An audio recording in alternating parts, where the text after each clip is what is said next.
안녕 여러분, бүгін сіздермен үйренетін фразамыз 꼬리치다.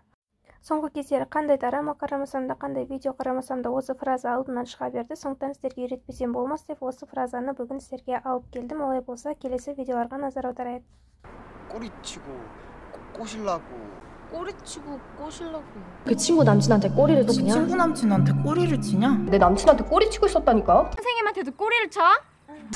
이게 어디서 꼬리치고 널 Я сонымен 꼬리를 치다 сөзбе-сөз аударсақ құйрығын бұлғаңдату деген мағынаны білдіреді. Кори құйрық, чида бұлғаңдату. Ал беретін мағынасы соблазнять, алдау, арбау деген мағынаны білдіреді. Көбінесе әйел адамдарға, қыздарға қатысты қолданылады.